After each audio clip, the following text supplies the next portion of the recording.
There are real consequences to controlled media.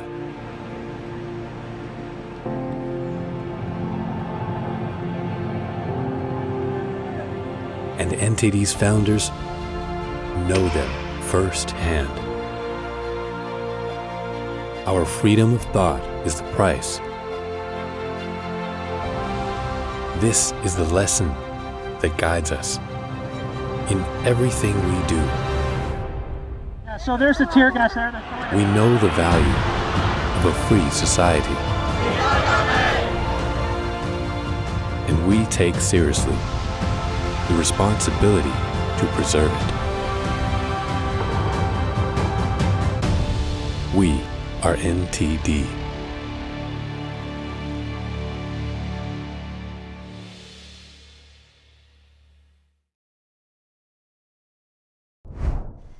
Good morning. Welcome to NTD. Good morning. Here are our top stories. President Biden again calling the Chinese Communist Party leader a dictator. What Biden says about China's human rights and its aggressive actions in the South China Sea. Violent protests in D.C. yesterday, leading to police injuries and several arrests. They were organized by groups demanding a ceasefire in Gaza. What's the connection between nonprofits, university groups, and terror organizations? A House panel connects the dots. Hear the whole story. A sigh of relief from some as the Senate passes a bill to keep the government open for now. We have the details. Social media addiction is gripping teens across America. A judge makes a ruling on whether social media companies are responsible.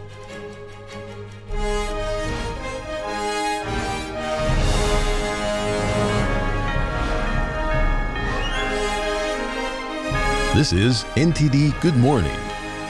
Live from our global headquarters, here are Evelyn Lee and Kevin Hogan. Welcome to NTD. Welcome. Today's Thursday, November 16. It's so important to keep an eye on the media war surrounding the Israel-Hamas conflict, especially what's coming out of the Qatari state-based media, Al Jazeera. Right. Definitely good to keep an eye on that. Also because of the recent claims, right, that the laptop they found in Al-Shifa was planted there by IDF. But let's see, if it wasn't, they probably will find things on there. So it's good to keep an eye on, what they will be digging up. Literally, since there were reports of a bulldozer there overnight, right? Right, yeah. Well, and the IDF says that they did find technology allegedly belonging to Hamas and that it's getting sent back to their intel team to start unpacking what's in there. So hopefully those will bring more light to the situation as to what they're actually doing at the hospital. Precisely. But today, in today's top news, President Biden yesterday said the conflict in the Gaza Strip will end when Hamas can no longer murder and abuse Israelis. He made the remarks at the APEC summit in California. The president previously cautioned Israel's military over the operation on Al-Shifa hospital. Biden accused Hamas of war crimes for their military use of protected civilian infrastructure. Watch. The first war crime is being committed by Hamas by having their headquarters, their military, hidden under a hospital. And that's a fact. That's what's happened. Israel did not go in with large number of troops, did not raid, did not rush everything down. They've gone in, and they've gone in with their soldiers carrying weapons or guns. They were told, let me be precise.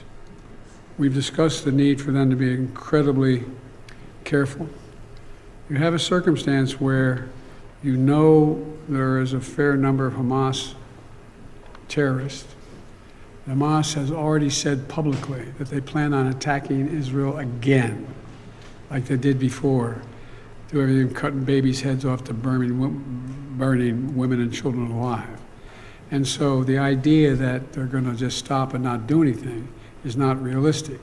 This is not the carpet bombing. This is a different thing. They're going through these tunnels. They're going in the hospital. Biden says Israeli forces are trying to get people at the hospital out of harm's way and bringing in incubators and other means to help those in need. The president answered yes when asked if, based on intelligence, he was absolutely confident that a Hamas command center is under Gaza's largest hospital. Israel's military says it's carried out an airstrike on the home of Hamas leader Ismail Haniyeh. Aerial video was released of the house being destroyed. The terrorist has not been based in Gaza for several years. In northern Gaza, the IDF says it destroyed Hamas weapons found in Al-Shifa refugee camp. It says that included diving gear and explosive devices. The army says it took control of the camp on Tuesday. And in the West Bank, Israeli police say 6 security personnel were injured this morning in a shooting at a checkpoint near Jerusalem. Authorities say 3 people arrived in a car and opened fire on officers there. Police say the attackers were shot dead and that 2 civilians had sustained minor injuries. The Israeli military has produced evidence that Hamas is using Gaza's largest hospital as a terrorist structure. IDF troops raided the hospital yesterday, so let's take a look. The Israeli military on Wednesday entered the biggest hospital in the Gaza Strip, Al-Shifa, in Gaza City. Israel said this was a precise and targeted operation against Hamas. Israeli troops found military equipment inside the hospital, including weapons, intelligence materials, and military technology. They also located an operational headquarters with Hamas communications and military materials. These weapons have absolutely no business being inside a hospital. The only reason they're here is because Hamas put them here, because they use this place, like many other hospitals and ambulances and sensitive facilities inside the Gaza Strip, for their illicit military purposes. So there's Kalashnikov rifles here, even ammunition. In a video posted on social media, the Israeli military gave viewers a closer look at how Hamas terrorists hid their military gear among medical equipment.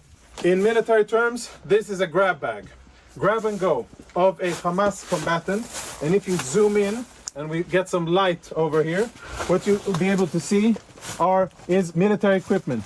There is an AK-47, there are cartridges, ammo, there are grenades in here, of course uniform, and all of this was hidden very conveniently, secretly behind the MRI machine. As you can see, the rest of the equipment here is proper hospital equipment, right? Bandages and medical gear. It seems as if there's no real shortage because there's a lot of equipment here. In another post on social media, Israeli Defense Forces confirmed they have successfully delivered incubators, baby food, and medical supplies to Al-Shifa Hospital. The military added their medical team and Arabic-speaking soldiers are on the ground to ensure that these supplies reach those in need. And in terms of fuel supplies in Gaza, Israeli defense officials early Wednesday let in some 6,300 gallons of fuel from Rafah crossing. Also, nearly 650 people, mostly dual nationals, were allowed into Egypt. The fuel is the first delivery allowed in since Hamas killed 1,200 Israelis and took some 200 hostages. Israel previously said it won't allow supplies in until the hostages are freed. The fuel will only be used for the UN Agency for Palestinian Refugees. Reporting by Allison Lee, NTD News. Demonstrators and family members of Israeli hostages gathered in Tel Aviv on Wednesday. They are urging the government to make a hostage deal with Hamas to bring their loved ones home. Let's take a look. The authority which is responsible for my family being captured in Gaza is the Israeli government. Any government in the world is supposed to protect its citizens. The Israeli government didn't do its duty. One of my grandchildren is 4 years old. He doesn't know Hamas. He doesn't know time. He doesn't know nothing. It's already 40 days. They are there, and the Israeli government, according to me, is doing nothing. I don't want to hear stories. I want results, and there are no results. A kid of 4 years, for God's sake, save him. Let him go home now. The Hamas terrorist group said on Monday it was ready to release up to 70 women and children hostages in return for a 5-day truce and the release of 275 Palestinian women and children held in Israeli prisons. Israeli Prime Minister Benjamin Netanyahu has rejected any talk of a ceasefire, but he did tell NBC News on Sunday that there could be a potential deal to release some hostages. And now we're heading to Washington, where at least half a dozen police officers were injured and several arrests were made. U.S. Capitol Police in riot gear clashed with pro-Hamas protesters yesterday evening after demonstrators gathered outside the Democratic National Committee headquarters. The protesters gathered to demand a ceasefire in the Israel-Hamas war. NTD's Cost Jimenez has updates on the situation. The protest was organized by 3 advocacy groups and held in an area near the U.S. Capitol. The organizers were If Not Now, a group which urges U.S. Jewish groups to end their support for Israel, as well as Jewish Voice for Peace, a group that advocates for Palestinian independence, and the Democratic Socialists of America. At around 8 p.m., more than 100 protesters had occupied the steps of the DNC headquarters on Capitol Street. The protests quickly turned violent. Police used pepper spray and fired projectiles containing chemical irritants. The protesters had blocked all entrances and exits to the building. Lawmakers who were inside the DNC building said police had evacuated them from the area for their safety, including Democratic Congressmen Sean Casten and Brad Sherman. Several buildings were put on lockdown. On Tuesday, thousands had gathered for a peaceful protest in support of Israel. Yesterday, there were over 200,000 pro-Israel demonstrators with a permit, entirely peaceful. And here you have a demonstration less than 1,000th as large that's also getting publicity.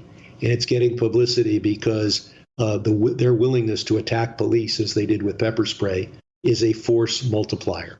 A few demonstrators willing to attack police getting a fair amount of publicity, whereas the amount of publicity for 200,000 peaceful demonstrators proportionately less. Several other politicians commented on the violent protests on X, including Republican Congressman Matt Gaetz, who condemned the protests. More than 150 police officers, as well as 50 police cruisers from the Metropolitan Police, were present at the protests. The organizers rejected allegations that demonstrators were violent, but footage of the events, which circulated on social media, showed a different picture, as it showed protesters pushing police and resisting officers' attempts to remove them. Cost Jimenez, NTD News. The State Department has confirmed that it has the power to revoke the visas of Hamas supporters. The statement was a response to a letter sent last month by Senator Marco Rubio.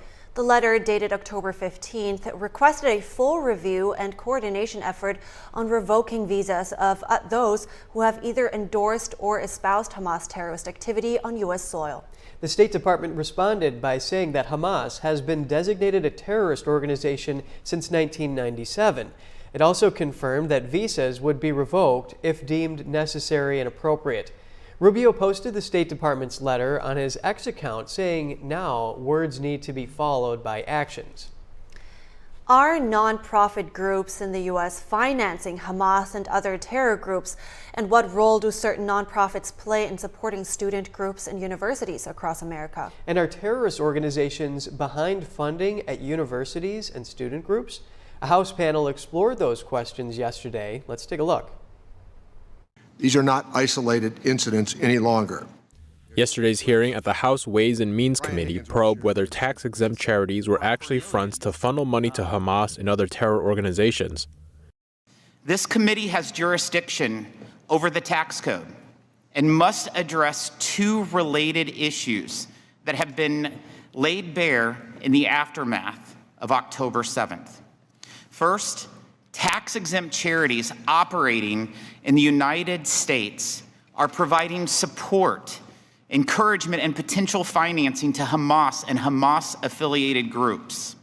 This concern is not theoretical. In the early 2000s, the U.S. government identified and shut down the Holy Land Foundation in the United States.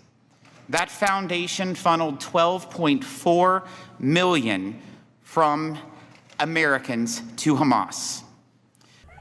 Witnesses also spoke about the increase of threats and violence toward Jewish students on university campuses nationwide.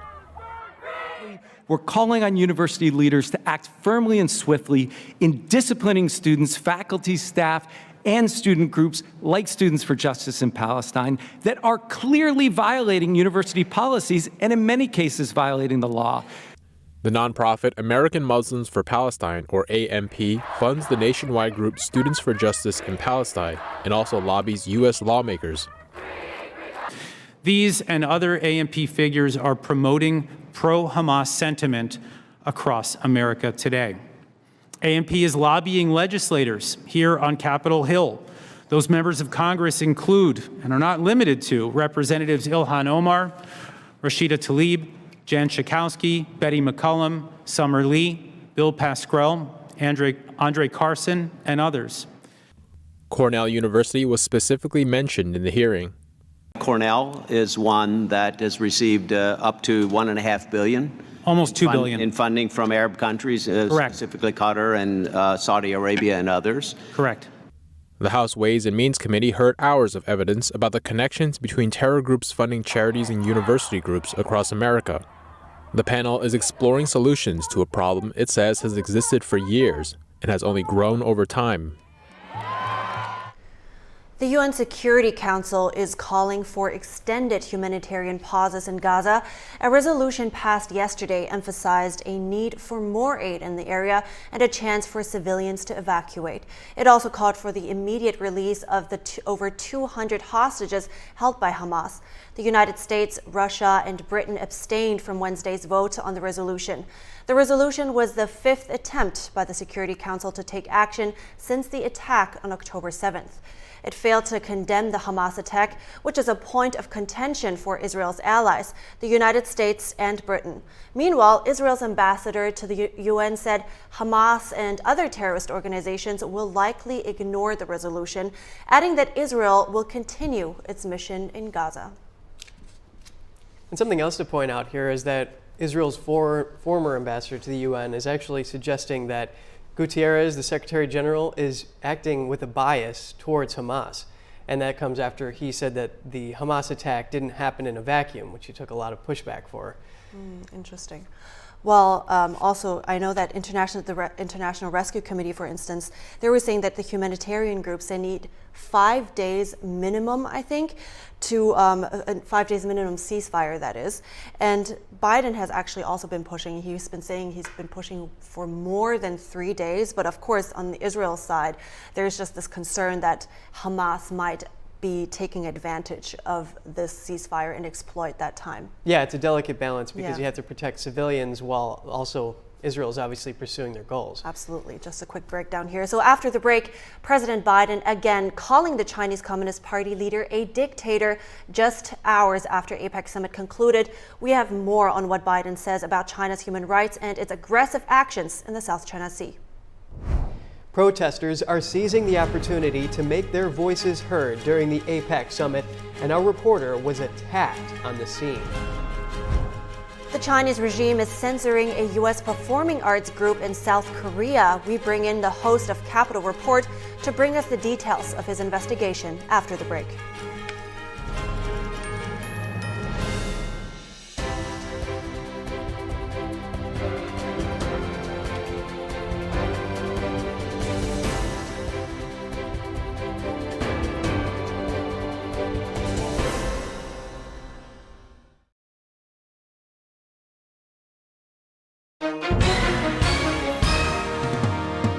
Hi everyone watching at home. We're here to remind you that if you or someone you know were injured in an accident that was not your fault, listen up. We have live agents available right now to answer your questions and tell you how much your case is potentially worth. Hi, I'm Gina Bellich, here with spokesman and TV personality Tom Mustin with us in the Help Center. So Tom, phones are really busy over there. Tell us what kind of calls you're seeing. Well, Gina, first off, thank you for having me here in the call center with you. We always enjoy talking to the viewers and getting folks the compensation that they deserve. You know, we're seeing calls about all kinds of accidents, but the most common by far has been car accidents. So if you or someone you know were injured in an accident that was not your fault, give us a call right now. You'll speak with a live person. They'll answer any questions you have and tell you if you have a case and how much your case is potentially worth. Thanks, Tom. All right, folks at home, you heard it. Take advantage of this opportunity and call now.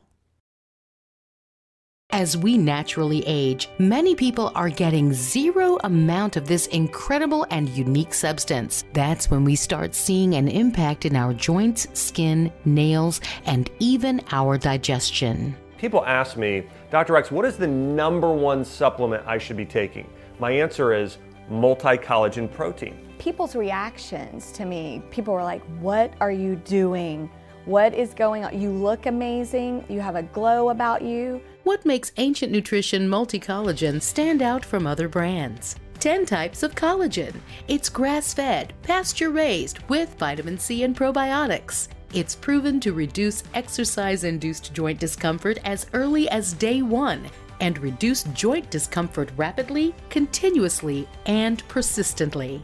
It improves the appearance of crow's feet after 4 weeks and improves skin tone after 8 weeks.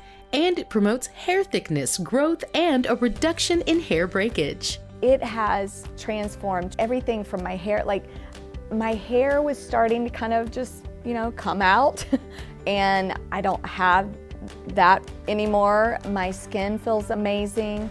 Call the number on your screen and find out how to get a free bottle when you order, plus free shipping and our 30-day money-back guarantee. And as a bonus, we will include Dr. Josh Axe and Jordan Rubin's revolutionary book, Multi-Collagen Makeover, free with your order, plus free shipping and free returns. I have implicit trust in Dr. Axe because the plan worked. I'm living proof of it. This is the collagen protein that is backed by clinical studies. It's what my family uses, it's what I use, and I know you're gonna benefit in a big way as well. Love the results or get your money back. This special TV offer is not available in stores. Call the number on your screen or go online now.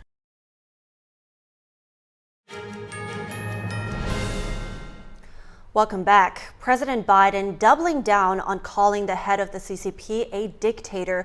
While Biden says he's trying to avoid conflicts, he also stresses the need to compete with Beijing and counter its aggression. NTD's Iris Tao has more from Filoli Estate in San Francisco, where the U.S.-China meeting took place. So right before Biden left the press conference, it says that the head of the Chinese Communist Party, Xi Jinping, is a dictator, adding that China is a communist country. President, after today, would you still refer to President Xi as a dictator? This is a term that you used earlier this year. Well, look, he is. I mean, he's a dictator in the sense that he is the guy who runs a country that is a communist country that is based on a form of government totally different than ours.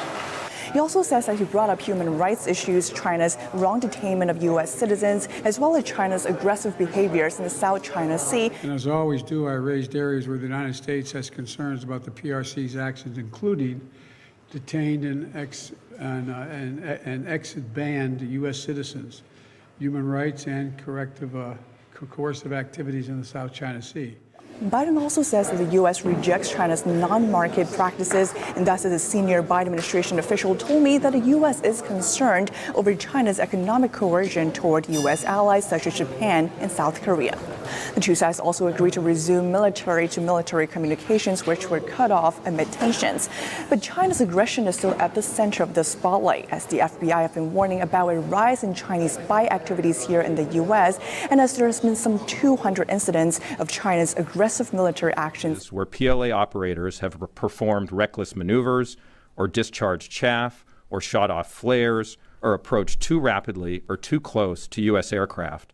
And thus, as Republican presidential candidate Ron DeSantis warning in a recent op-ed that both parties in the U.S. have been treating the CCP like a friendly competitor, while in fact it's a hostile Marxist regime that will only continue to steal U.S. technology if the U.S. doesn't act strongly against it. Reporting in San Francisco, Iris Tao, NTD News. The State Department last week raised concerns about the Chinese Communist Party's economic coercion toward U.S. allies, specifically an incident in which the Chinese embassy in South Korea used its economic leverage to block Shen Yun, an American performing arts group, from performing. The classical Chinese dance show contains pieces portraying persecution in China. In response to the same incident, a senior Biden administration official told NTD this week that China's economic coercion has plagued various countries, including U.S. allies. The official said it's a concerning feature of Chinese diplomacy, and he called on governments to work together to counter it more effectively. That's right, and I want to add one thing. Our reporter was actually attacked while filming someone vandalizing the equipment of a few groups of Falun Gong practitioners. They were holding banners calling to end the CCP's persecution of the practice in China. Take a look. This man vandalized one of the group's radios. I then took out my phone and started filming him, trying to deter any more vandalism, but he still came back and grabbed one of the banners. He then turned around and took a swing at me, aiming for my phone. Just then, a plainclothes police officer restrained him and got him to leave the area. Reporting outside of And staying on topic and shifting our attention back to South Korea, there the Chinese regime is censoring a performing arts troupe based in the U.S. As mentioned earlier, I spoke to, and right now we want to bring in our Capital Report host, Steve Lance, who just returned from Seoul, where he and our Korean news bureau dug deeper. Steve, good morning. It's good to see you bright and early. So first, Shen Yun Performing Arts, of course, is the show in question, and they didn't get any theaters in Korea this year. So can you first please tell me more about why this set off an alarm for you? Why did you want to do this special report on that? Well, it's great to be with you, Evelyn. So it wasn't just what we're seeing this year. It's been kind of accumulation effect. There have been reports Shen Yun has traveled to South Korea, performed before, but over the years, things have gradually gotten worse for them.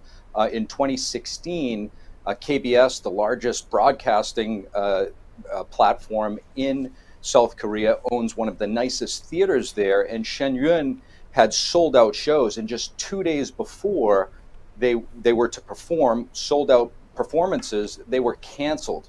And so that initially caught our attention. Canceling a sold out show just doesn't make any sense. And so we went there to investigate, and the things that we found after talking to multiple people, even an official from the Chinese embassy in Seoul, really lifted the curtain here as to what's taking place, and it's quite disturbing. Right, certainly interesting also the losses that they might take from that sold out show. Let's talk about that a little bit later, but first, just how strong of a grip do you think does the CCP have on Korea, since you mentioned that it's been years?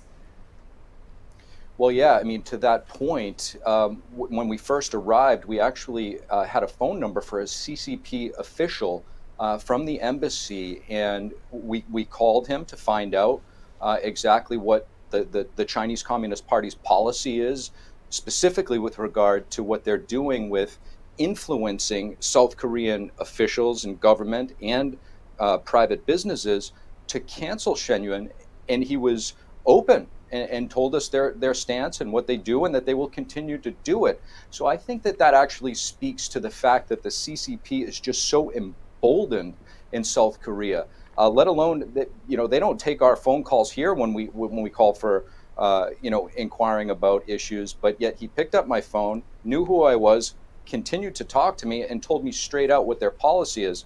So I think that kind of speaks volumes right there. Definitely, yeah. Interesting point to also compare their behavior there versus their behavior they would have in the U.S. But how do the people in Korea feel about this? Like you mentioned, they canceled a sold-out show. They had paid for this. And do you also considering that North Korea is right next door, are they even aware of this kind of influence that the CCP have?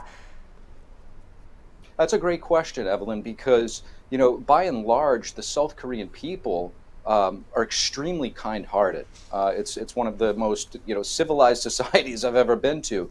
Extremely polite. So my feeling in talking to the people when they hear about this, they're quite disturbed, and it doesn't really align with their values, because South Korea is, as you mentioned, after all, free. It is not North Korea, but because of the economic interest in South Korea in terms of big business in China, right around the corner. It's South Korea's largest import partner, largest export partner. So that influence trickles down, and your common folks are not part of that. They are just the victims of that. Right, and talking about the people, how about you or generally Americans? Why is this concerning for Americans? It's a great question as well. When you look at history, we're celebrating 70 years right now since the end of the Korean War, where our family members, my grandfather, fought in the Korean War to preserve freedom. If it wasn't for that, and we lost a lot of blood, sweat, and treasure over there, and we continue to do so. We still have over 20,000 troops in South Korea to this day. And so, South Korea is actually a beacon of freedom and a beacon of hope in an area, in a region that is surrounded by totalitarianism. North Korea, they share the border, the DMZ with. Just to the west, you have communist China. And, communism is not going away. So as long as it is here, it's always going to be a threat. And so if our key strategic allies fall closer into the grips of communism, ultimately it affects our national security, and it's just really not good for freedom-loving people around the world. Beacon of hope. Yeah, I really appreciate you shedding a light on that topic specifically. So where can we watch that special report, Steve? So right now you can find it on Epoch TV, epochtv.com, epochtimes.com, as well as ntd.com. All right, we'll be sure to catch that. Thank you so much, Steve Lance. Thank you. And back to more national politics. Senators were up late into the evening trying to avoid a Friday government shutdown. We have more on the bill and what's up next for House Speaker Johnson. Also, a surprising influx of Chinese nationals crossing the border illegally raises concerns from lawmakers. Melina Weisskopf reports on that and an update on the possible impeachment of Secretary Mayorkas. Fulton County prosecutors want a defendant in the 2020 election interference case jailed. They accuse him of witness intimidation. A tweet of a Bible passage called hate speech leads to charges. NTD spoke with a Finnish lawmaker who's calling on those in the West to defend their freedoms.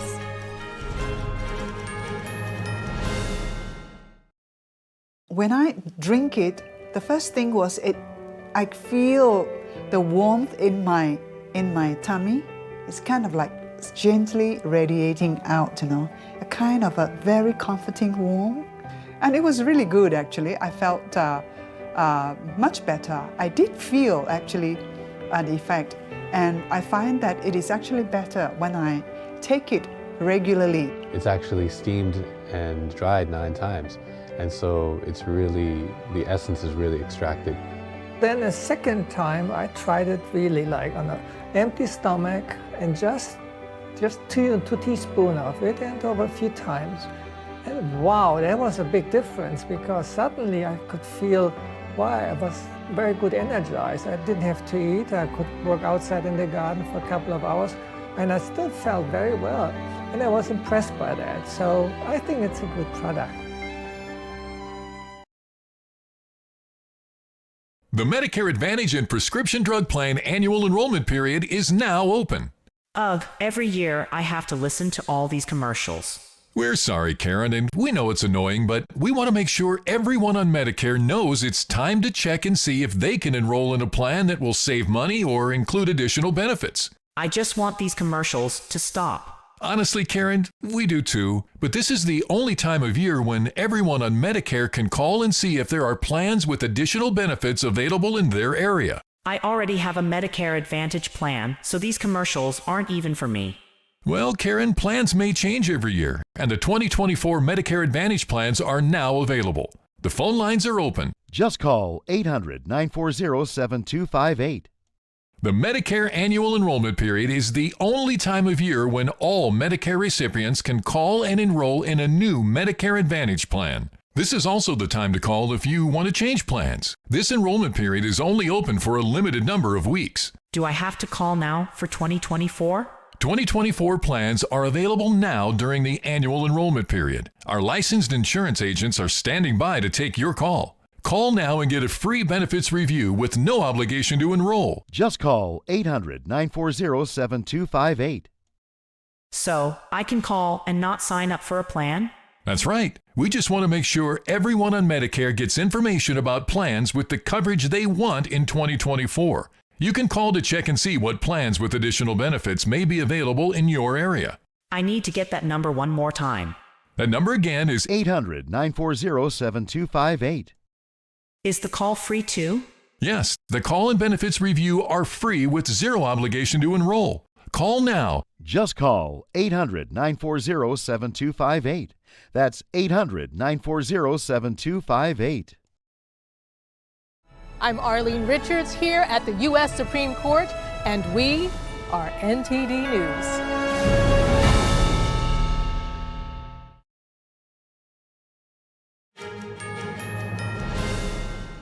Thanks for staying with us. Senators were up late working yesterday evening, and now it looks like the government will stay open for now. That's after a late night vote on the Senate floor.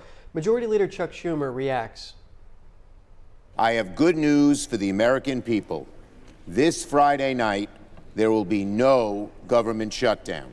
If the Speaker is willing to work with Democrats and resist the siren song of the hard right in the House, then we can avoid shutdowns in the future and finish the work of funding the government. The bill now goes to President Joe Biden, and a White House official says he plans to sign it.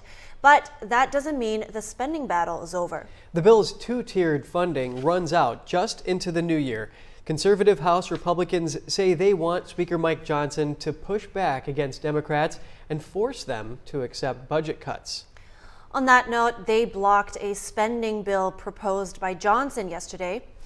The House Homeland Security Committee is nearing an end to its impeachment inquiry into DHS Secretary Alejandro Mayorkas. He and FBI Director Christopher Wray testified before the committee yesterday and were grilled with questions on threats to the homeland, such as the uptick in Chinese nationals crossing the border and the possible presence of Hamas-related terrorists in the U.S.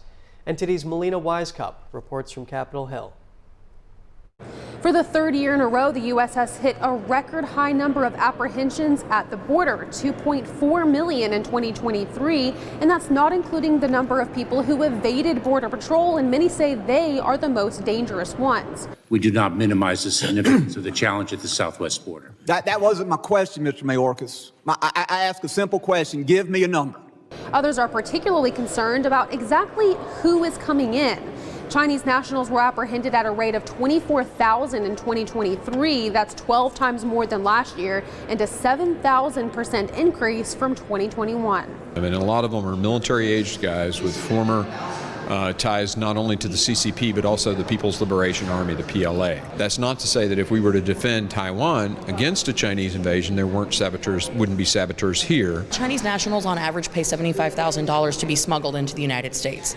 And it makes you wonder where they get that money. Special interest aliens from China. What are they doing here? Are they being directed? Is there some larger intelligence? And when FBI Director Christopher Wray was asked specifically about this issue, he pointed to the non-traditional tactics that are used by the CCP to undermine our national security. There are individuals who are affiliated with the Chinese government who are the subject of investigations that we have here, and some of those are people that we're searching for. Wray was also pressed on a different point, specifically the threat of Hamas-related terrorists in the United States. Congresswoman Marjorie Taylor Greene pressed the agency to do more to investigate the issue. And this hearing comes at a time when the committee is pressing forward to hold a second impeachment vote on DHS Secretary Mayorkas. The chairman of the committee, Mark Green, tells me that they're aiming to have this vote by the end of the year. Reporting from Capitol Hill, Melina Wisecup, NTD News. And in Georgia, prosecutors want a 2020 election case defendant locked up. They asked a judge Wednesday to jail Harrison Floyd, accusing him of trying to intimidate co-defendants and witnesses. Prosecutors highlighted Floyd's recent social media posts about Georgia election officials who are likely to be called as witnesses, and his recent comments on a conservative podcast about Jenna Ellis, who pleaded guilty and agreed to cooperate. Floyd's legal team called the move nonsense, adding they plan to submit a motion to disqualify Willis from the prosecution, accusing her of personal animus against Floyd. Floyd is the leader of Black Voices for Trump. He pleaded not guilty to 3 state felonies. And more news from the Georgia election case. A lawyer admitted to leaking a video of Trump co-defendants during a Fulton County hearing. The video statements were leaked by attorney Jonathan Miller, who is representing defendant Misty Hampton. Judge Scott McAfee is expected to issue a protective order this morning.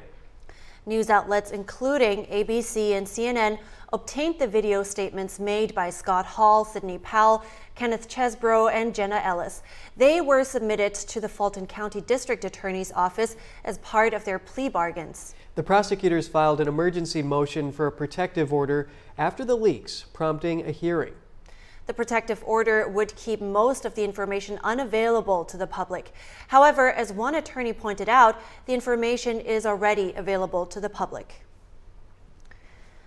The Bible as hate speech. A Finnish member of parliament was acquitted for the second time yesterday of charges stemming from a biblical verse she shared on social media.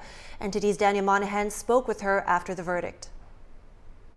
It all began with a tweet back in 2019. Finnish parliament member Päivi Räsänen had expressed her disappointment that the Finnish state church had decided to support a Helsinki Pride event. I took a photo from the Bible, from the first chapter of Romans, where Apostle Paul teaches about same-sex couples and talks about sin, and asked that how does this fit to this decision, what the church leadership has done. The physician, parliament member, and grandmother was put on trial for hate speech. The charges filed under the War Crimes and Crimes Against Humanity section of the Finnish Criminal Code.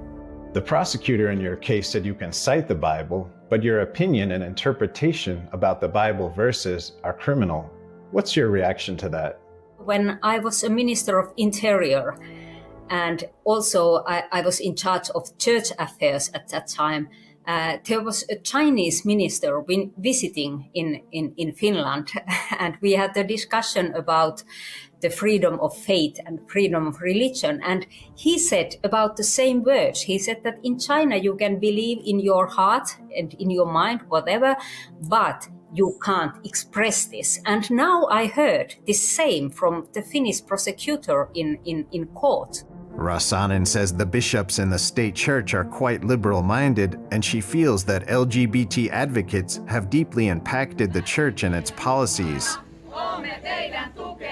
The parliament member explains what she finds most worrying about this. The church undermines people's trust on the Bible, and then it's not only about marriage or sexuality or gender, it is also about salvation. If people do not believe in Bible, how can they trust on the good news of gospel? Räsänen emphasizes that all people are valuable. We are all created as the image of God, but we all are also sinners, and we are in need of grace. The parliament member is calling on those in Western countries to protect their rights. It is time to fight and to defend these freedoms, freedom of speech and freedom of faith. It is also time to be open about your convictions, about your faith, and to use these freedoms, because the most dangerous consequence of this kind of processes is the self-censorship. It has a silencing effect. Räsänen was unanimously acquitted by the Finnish Court of Appeals. Prosecutors could still try to take the case to the Supreme Court of Finland for a third and final decision. Daniel Monahan, NTD News. Social media addiction is gripping teens across America. A judge makes a ruling on whether social media companies are responsible. And a panel reports major issues in airports across the U.S. threatening passengers' safety. We'll tell you what they found after the break.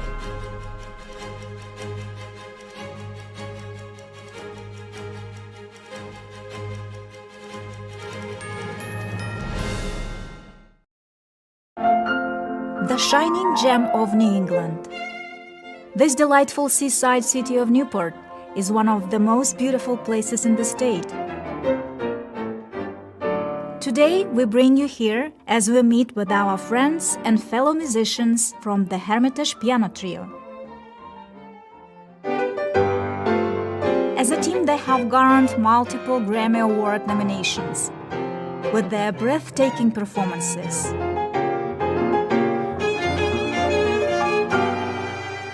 wow, I did not think this instrument can make that sound, right?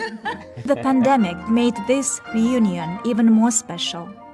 Three of us, we like it because we feel music the same way, so... Don't miss us on the next episode of Piano Talks.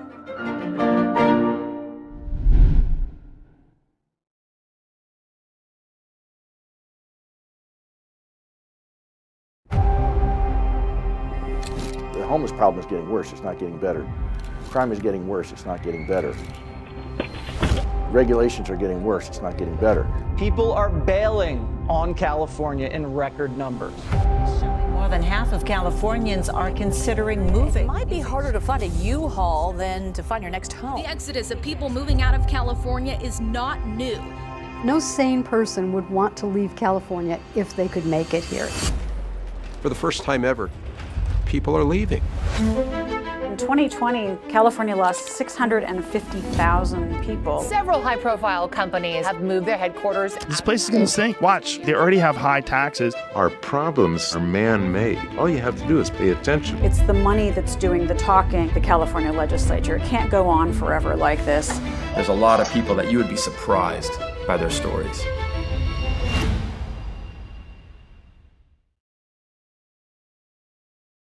It's just clear as day. The media, whether it's broadcast, cable, or print media, has become extremely biased. And I started looking online for alternative ways to get information. And I saw an ad for a free trial. And I looked at it and I said, Epoch Times? I mean, come on, this is end of days type of stuff. I mean, what are they going to be talking about here? And I said, well, it's a free trial. Let me dig in. Is it giving me both sides? Is it giving me an objective point of view here? I have looked for opportunities to see where they might be biased, and I don't find it. It has given me a level of trust in media that I didn't think I'd ever get back. I love the Epoch Times because it has renewed my faith in the idea that a reliable, responsible, non-biased source of information is available. And I can say that I love it because of that.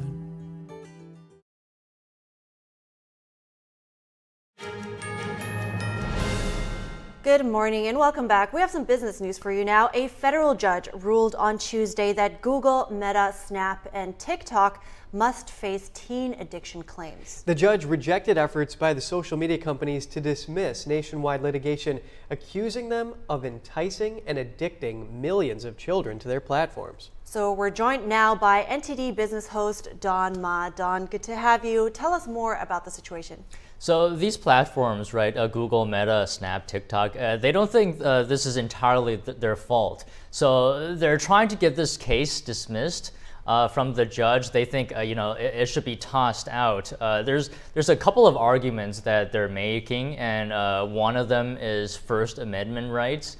Of course, and then another one they're citing that they're protected under Section 230 of the Communications Decency Act. So there's a couple of things that they're citing for the reason that this should be tossed out. But it seems like the judge is not having it. It seems like the judge still wants some liability claims to go through because it seems like the plaintiffs are, accusing more than just these two things.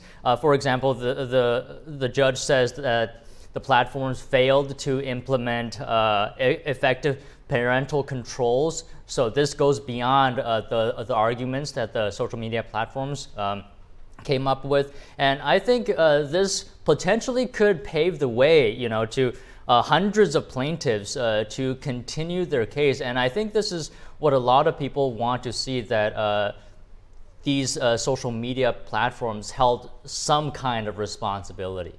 Yeah, and that was what a Google spokesperson was alluding to, that they have these age-appropriate measures in YouTube and things like that, so that parents, which we often talk about, can use those to protect their kids. And that was one of the defenses that he put out. But for viewers that may not know what Section 230 is, can you explain that for us? Yeah, sure. I think this is actually something pretty common, and it could be very useful for those who don't know what it is. Section 230, so what that does is It shields online platforms from being treated as the publisher of information. And this is important because what it can do for online social media platforms is they can seek actually protection from legal action related to content moderation. So this is actually a pretty common defense for a lot of social media platforms, and that's what we're seeing with Google, Meta, Snap, TikTok as well. But you know, the plaintiffs, like I mentioned earlier, are claiming more than just content moderation claims, right? It's focused more than just content from third parties. And you know, I think there can also be an argument to be made whether parents should be more involved as well. You know, these platforms are getting legal action, but I think parents themselves, you know, can take it upon themselves to do more, you know, to help their kids be less on social media as well. I do agree with that. But let's also look at some other headlines here. So an independent U.S. aviation review panel actually made some urgent recommendations to boost safety because there were a bunch of close calls apparently with passenger jets. So what can you tell us about that report? Right. That's very important. The panel actually released a 52-page report citing problems that included shortages of air traffic controllers, technology issues, outdated systems, and dramatic funding needs. So a lot of important issues here. The report said the Federal Aviation Administration's communication system has been outdated for years, and the agency can no longer get spare parts for many systems, citing replacement costs in the billions here. The FAA in September extended cuts to minimum flight requirements at New York City area airports through October 2024. Staffing at one air traffic control facility is at 54% of recommended levels. Since January, the National Transportation Safety Board has opened 7 investigations into near-miss incidents, including some that could have been catastrophic. So a very important issue here. Oh yeah, airport safety is just so important. And Don, recently the UAW strike, some big automotive companies were forecasted to lose a lot of profit from that. What can you tell us about some of the big moves that stockholders are, like Warren Buffett, are making to these companies? Yeah, also a very important issue here. Recently with the UAW strike, some big automotive companies, for example, let's talk about Warren Buffett. Berkshire Hathaway sold all its stock in General Motors last quarter. It's $850 million worth. That's a lot of shares there. Shares of the automakers were down 3% yesterday. GM recently forecasted that the strike by auto workers would cut pre-tax earnings by about $800 million this year. Sounds serious. Doesn't sound good. Well, thank you so much, Don Ma, host of NTD Business. Appreciate your coming in as always. Thank you. So moving on here, loving your child doesn't always mean you have to agree with them. That's according to a mom NTD spoke with whose daughter identifies as the opposite sex. So stay tuned for that.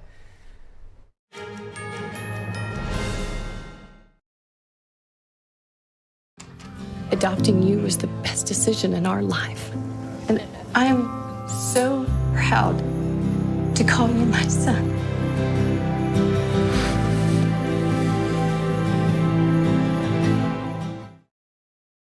I use Book a Limo on all my trips. They have drivers everywhere. I always feel safe when I travel with their chauffeurs, from hello to goodbye. Checking rates, booking, and managing clients' reservations online is so easy. The confirmations, trip reminders, and car status updates are great when I'm on the go. I want my clients to have the best experience during their trip. That's why I've used Book a Limo for the past 30 years. What's your destination? Book a limo, any car, anywhere. Shen Yun Creations, the streaming platform from Shen Yun, featuring world-class dance, past programs, and all original music.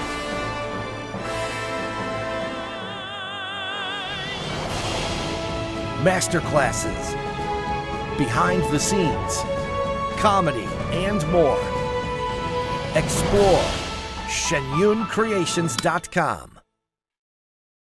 Stay tuned to get 2 rolls of alien tape free. You wouldn't stick your mother-in-law on the wall, but you could with alien tape. It just sticks. Just peel and stick to make anything stay in place quick. Brick, pavers, marble, tile, plastic, even leather. Nothing works better than alien tape. You wouldn't stick your fishbowl on a moving car, but you could with alien tape. The secret is nano-stick technology that grabs and locks on to secure one side of the surface to the other. Alien tape secures in seconds, then twist, pull, and rinse to reuse. Call or go online to get your first roll of alien tape for just $19.99, plus shipping and processing. But to make this deal really stick, we'll give you 2 more rolls absolutely free. You get 3 rolls of alien tape for one low price. Order now. To order, call 1-800-490-1364 or go to tryalientape.com. So call 1-800-490-1364 or order online at tryalientape.com. Looking for a healthy and smooth-tasting brew? Drop by Days Coffee Roasters today and explore our wide selection of specialty-grade, small-batch roasted coffee. Home to North America's first enzyme-fermented coffee, we source a wide selection of specialty-grade coffee beans from around the world, and our baristas are ready to craft your customized brew. Visit Days Coffee at 28 North Street, Middletown, New York. Come experience a brew like no other.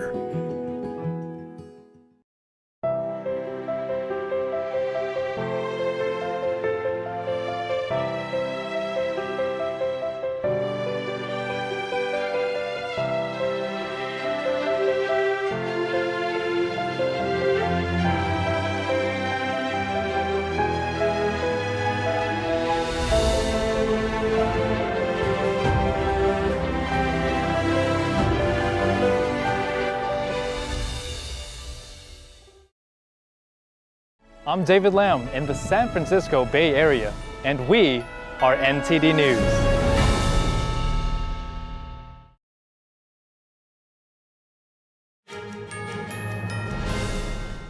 Good to have you back. Gender identity and those who struggle with gender dysphoria are something most have encountered or perhaps heard about in the news. But what about the parents of such kids or young folks? NTD's Daniel Monahan spoke with a mom about her journey. Long Island accountant Amy Crate led a typical life with her husband and 2 children, a son and a daughter. But her world was turned upside down when her 19-year-old college sophomore daughter surprised her with some news.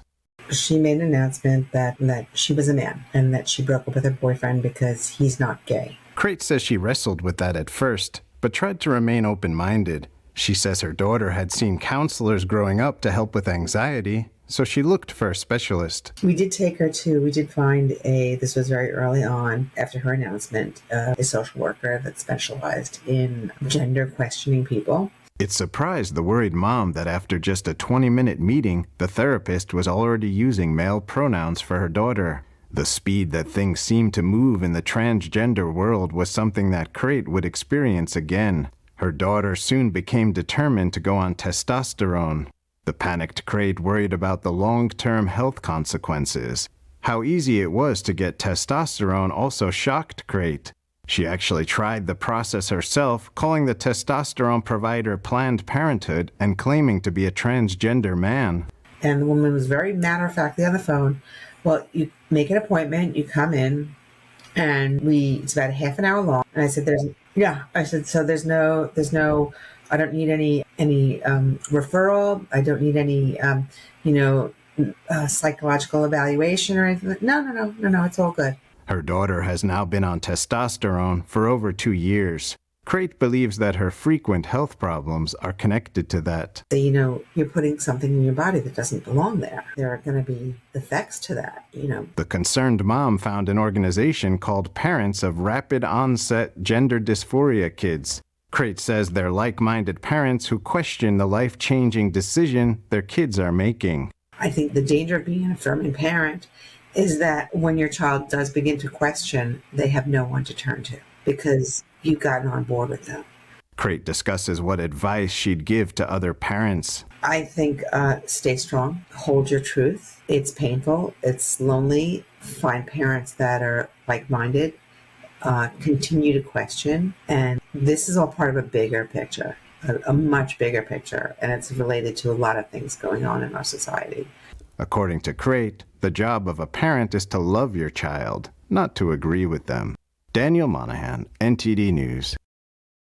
Let's take a quick 1-minute break, so stay with us.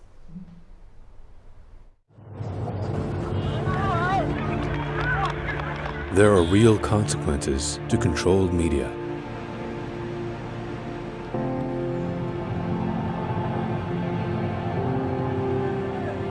And NTD's founders know them firsthand. Our freedom of thought is the price. This is the lesson that guides us in everything we do. Yeah, so there's the tear gas there. We know the value of a free society. And we take seriously the responsibility to preserve it. We are NTD.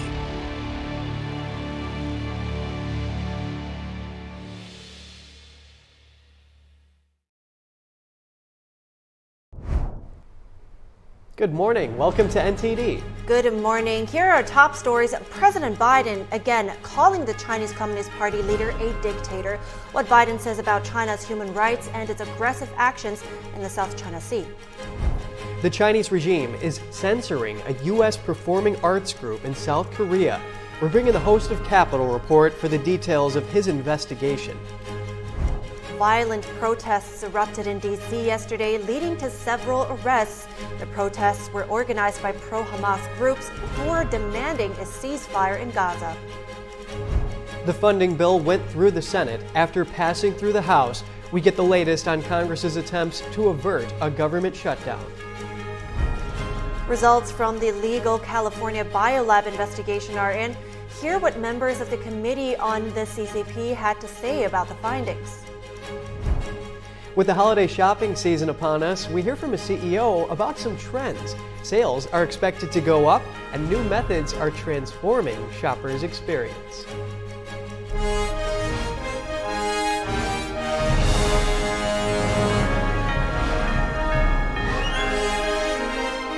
This is NTD Good Morning. Live from our global headquarters, here are Evelyn Lee and Kevin Hogan. Welcome to NTD. Good morning. Welcome. Today is Thursday, November 16th, and today's top news, President Biden doubling down on calling the head of the CCP a dictator. While Biden says he's trying to avoid conflicts, he also stresses the need to compete with Beijing and counter its aggression. NTD's Iris Tao has more from Fioli Estate in San Francisco, where the U.S.-China meeting took place.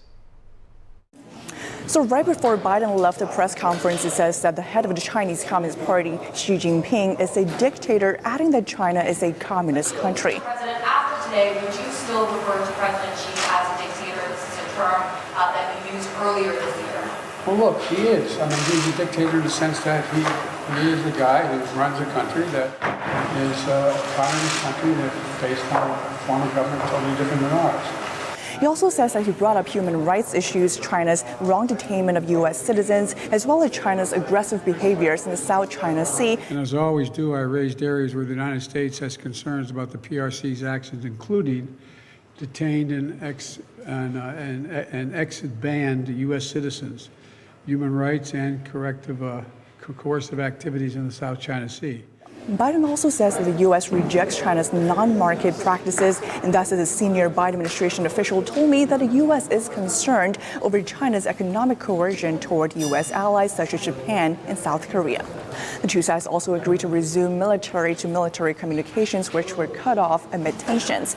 But China's aggression is still at the center of the spotlight, as the FBI have been warning about a rise in Chinese spy activities here in the U.S., and as there has been some 200 incidents of China's aggressive military actions, where PLA operators have performed reckless maneuvers or discharged chaff or shot off flares or approach too rapidly or too close to U.S. aircraft. And thus, as Republican presidential candidate Ron DeSantis warning in a recent op-ed that both parties in the U.S. have been treating the CCP like a friendly competitor, while in fact it's a hostile Marxist regime that will only continue to steal U.S. technology if the U.S. doesn't act strongly against it. Reporting in San Francisco, Iris Tao, NTD News. The State Department last week raised concerns about the Chinese Communist Party's economic coercion toward U.S. allies, specifically an incident in which the Chinese embassy in South Korea used its economic leverage to block Shen Yun, an American performing arts group, from performing. The classical Chinese dance show contains pieces portraying persecution in China. In response to the same incident, a senior Biden administration official told NTD this week that China's economic coercion has plagued various countries, including U.S. allies. The official said it's a concerning feature of Chinese diplomacy, and he called on governments to work together to counter it more effectively. So staying on that topic, we are shifting our attention to South Korea. There, the Chinese regime, as just mentioned, is censoring this performing arts troupe based in the U.S. And our Capitol Report host, Steve Lance, just returned from Seoul, where he and our Korean News Bureau dug deeper. So I spoke to him earlier about what he found. So it wasn't just what we're seeing this year. It's been kind of an accumulation effect. There have been reports Shen Yun has traveled to South Korea, performed before, but over the years, things have gradually gotten worse for them. In 2016, KBS, the largest broadcasting platform in South Korea, owns one of the nicest theaters there, and Shen Yun had sold out shows, and just 2 days before they were to perform sold out performances, they were canceled.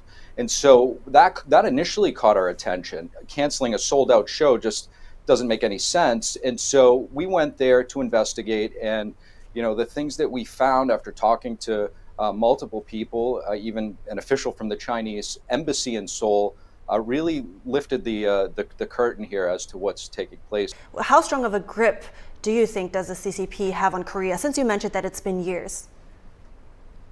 Well, yeah, I mean, to that point, when we first arrived, we actually had a phone number for a CCP official from the embassy, and we called him to find out exactly what the Chinese Communist Party's policy is, specifically with regard to what they're doing with influencing South Korean officials and government and private businesses to cancel Shen Yun, and he was open and told us their stance and what they do, and that they will continue to do it. So I think that actually speaks to the fact that the CCP is just so emboldened in South Korea, let alone that they don't take our phone calls here when we call for inquiring about issues, but yet he picked up my phone, knew who I was, continued to talk to me, and told me straight out what their policy is. So I think that kind of speaks volumes right there. In national politics, the government will stay open for now as a temporary funding plan heads to the president's desk. That's after it cleared the Senate late last night. Here's how it went down. This Friday night, there will be no government shutdown. A bill to fund the government now goes to President Joe Biden. A White House official says he plans to sign it. That's after a late-night vote in the Senate. My Democratic colleagues and I will work with Republicans. I will work with Leader McConnell. The day began with hopes for swift passage. There's no reason we can't finish this bill even as soon as today. But not everyone agreed with speed. Republican Senator Roger Wicker wanted movement on the National Defense Authorization Act. He worked out a deal with chamber leaders. Senator Rand Paul proposed an amendment to reduce spending. The chamber shot down that idea. Then, just before midnight, the bill is passed. That doesn't mean the spending battle is over. The bill's two-tiered funding runs out just into the new year. We expect that fight when we get back from Thanksgiving. Hardline House Republicans say they want Speaker Mike Johnson to push back against Democrats. Working with them is what cost his predecessor the gavel. We're sending a shot across the bow. Turning our attention to gifts and holiday shopping, Black Friday and Cyber Monday are coming up. And we hear from Michael Linzar, the founder and CEO of Store Connect, to learn more about statistics and strategies around holiday shopping. Michael, good morning. Thank you for coming on to talk about this fun topic. And it seems like there are projections now, according to eMarketer, that holiday sales are expected to increase about 4.5% this year compared to last year. So what's driving that in your view? Yeah, thanks, Kevin. Look, obviously we've had the pandemic. People are very interested in getting that shopping gift from the comfort of their home. Everyone's become used to it, which is fantastic. So a lot of retailers are riding that wave still and hoping to get that online presence and online sales to keep rocketing up. That's amazing. Yeah, and so I want to know, there's probably a lot of strategies that these small and medium-sized businesses that are selling online can use. What do you think they're going to do to get an advantage on Cyber Monday? You know, I think this is a really interesting question because there's a lot of retailers out there that are sort of banking on discounts or heavy shopping experiences or trying to do some trick.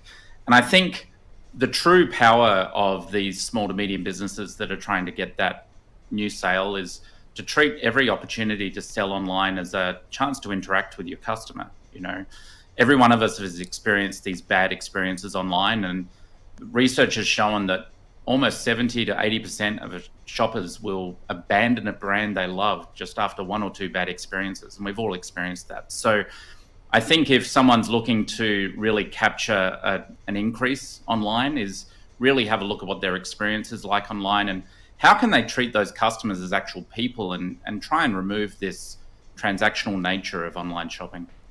So Michael, we got two things going on here. You had touched on the pandemic and now you're talking about discounts. We'll get to the interaction with the customers in a minute, but there's a lot of analysts saying that there's going to actually be less discounts this year because there is that supply chain disruption going on and they just can't afford it. So what do you think here? That's right. Yeah, so that's where retailers would have to be a lot more intelligent. And look, at the end of the day, online shopping is a way to interact with your customers and work with them, right? So working out more innovative ways to attract them or to talk to them, make sure that you're not offering a discount for the thing that they just purchased. Everyone's had that experience. You buy something online, a few minutes later, you get a 10% offer and you're like, why didn't you tell me that half an hour ago, you know? So this sort of thing, they're a bit of own goals situation in terms of the retail experience. And you really want to embrace as a small to medium business that superpower you have, which is that real one-on-one customer engagement. You need to work out how you can still have that while also doing it online. No one said it's easy, but there's definitely tools out there that can help you make it happen.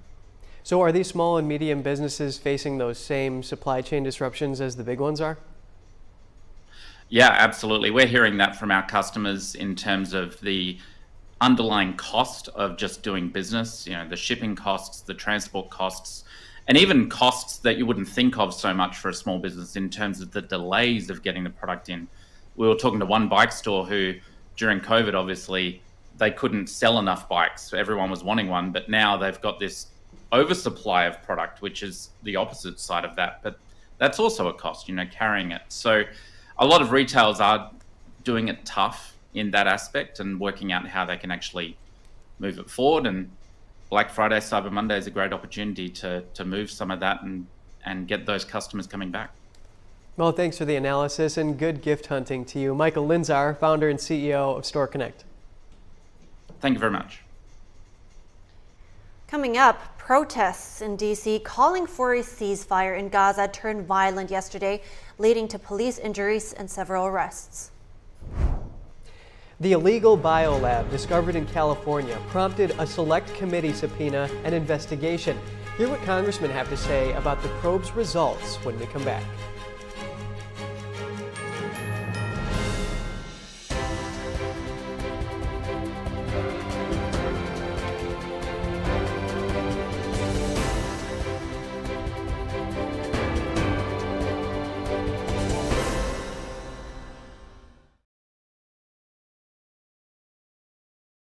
There are 16 million children struggling with hunger in America. That's 1 in 5 daughters, sons, neighbors, and classmates who don't know where their next meal is coming from. Yet billions of pounds of good food go to waste every year. It's time we do something about it. Feeding America is a nationwide network of food banks that helps provide meals to millions of kids and families in need. Visit feedingamerica.org to help them feed even more. Together, we can solve hunger. Together, we're feeding America.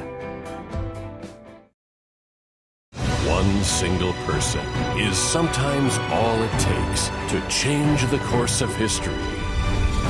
With courage and great effort, our ancestors built the pillars we stand on today, leaving us a legacy of art, music, and wisdom.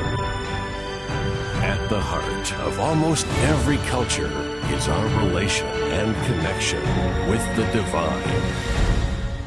Today, their profound contemplations, beliefs, and great sacrifices have at times become misunderstood and even ridiculed. With the help of academic experts, we'll shine a new light on some of the most influential and courageous characters in history and the miracles that surround them.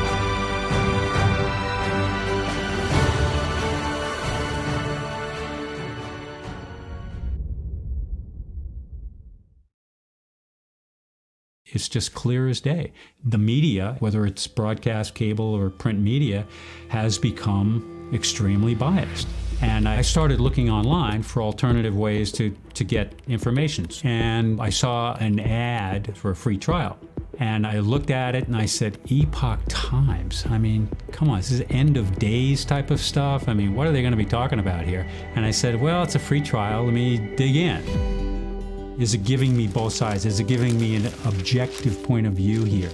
I have looked for opportunities to see where they might be biased, and I don't find it. It has given me a level of trust in media that I didn't think I'd ever get back. I love the Epoch Times because it has renewed my faith in the idea that a reliable, responsible, non-biased source of information is available. And I can say that I love it because of that. A friend of mine, she told me about Bennati. He was the only one to address all 4 deaths as quickly as possible. And if you're to that point where you can't take it anymore, like I was, do your research, find out who the best is, and get it done. Bennati succeeds where others fail. My graduation was something I will never forget. People like you and me sometimes may have doubts in yourself, but I feel that everything's possible. Find free adult education classes near you at finishyourdiploma.org.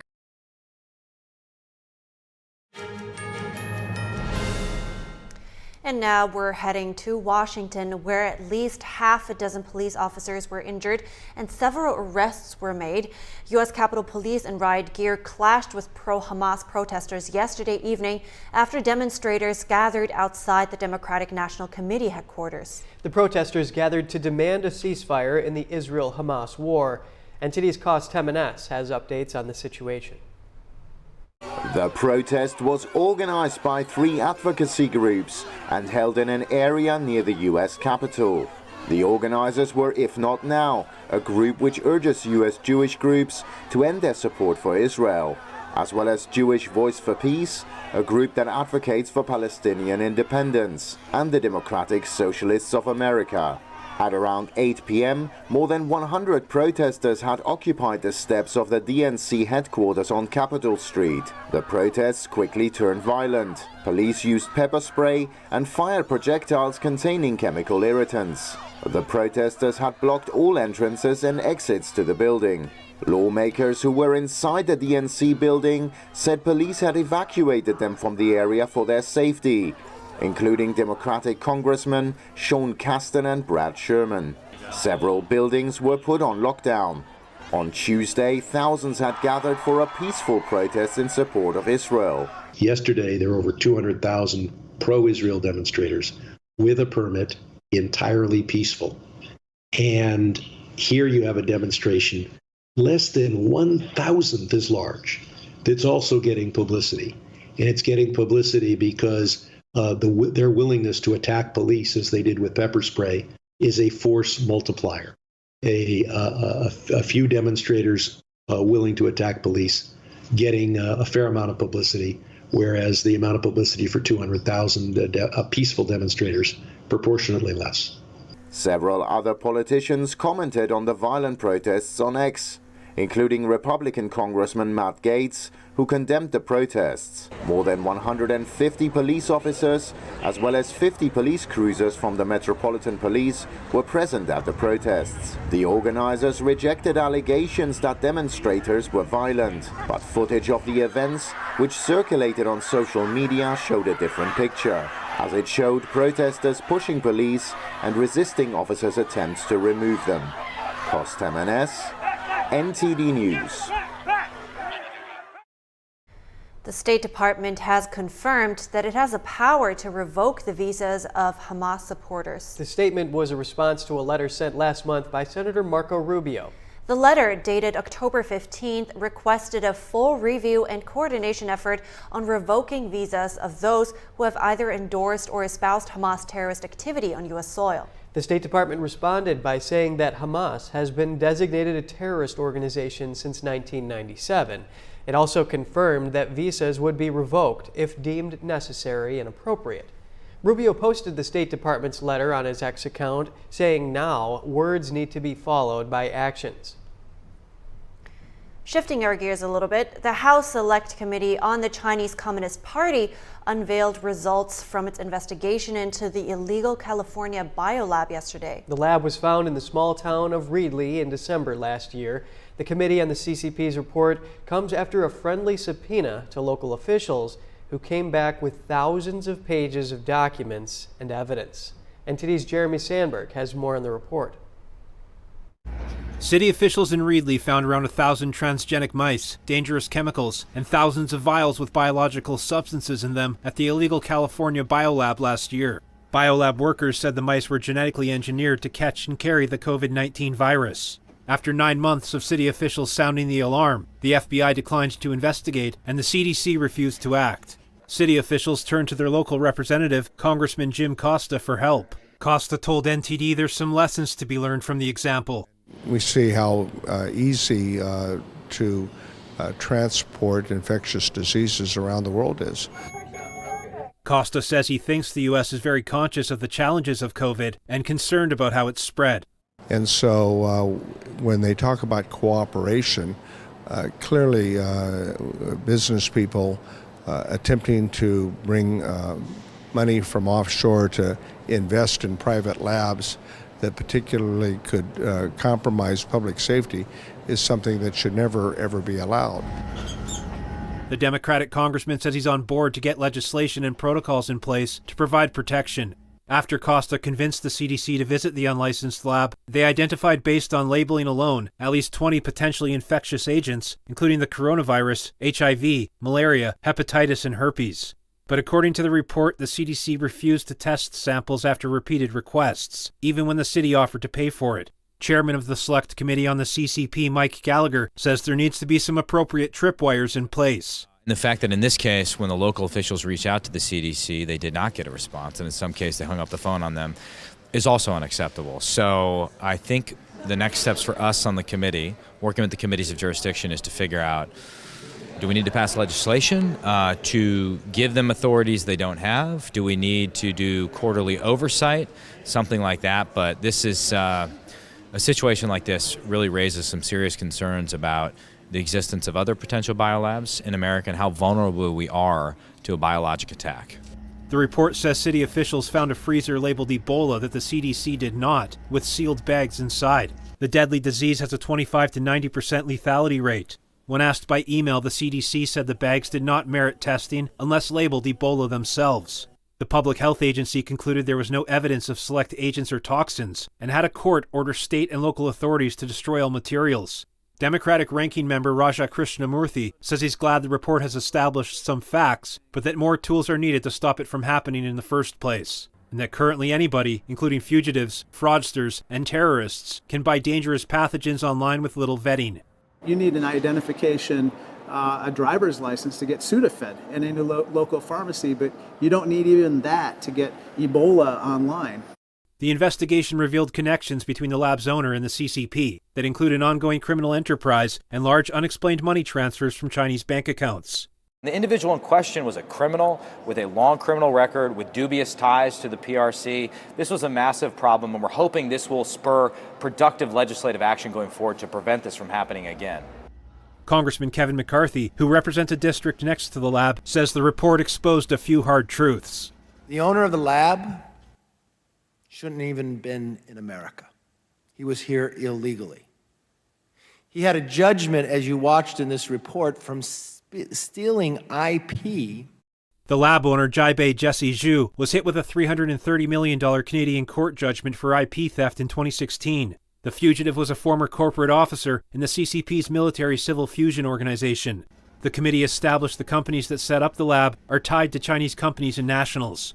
Congressman Gallagher says he hopes future hearings will produce a bipartisan agenda for steps Congress can take to prevent anything like the Raleigh Biolab from happening again. Jeremy Sandberg, NTD News.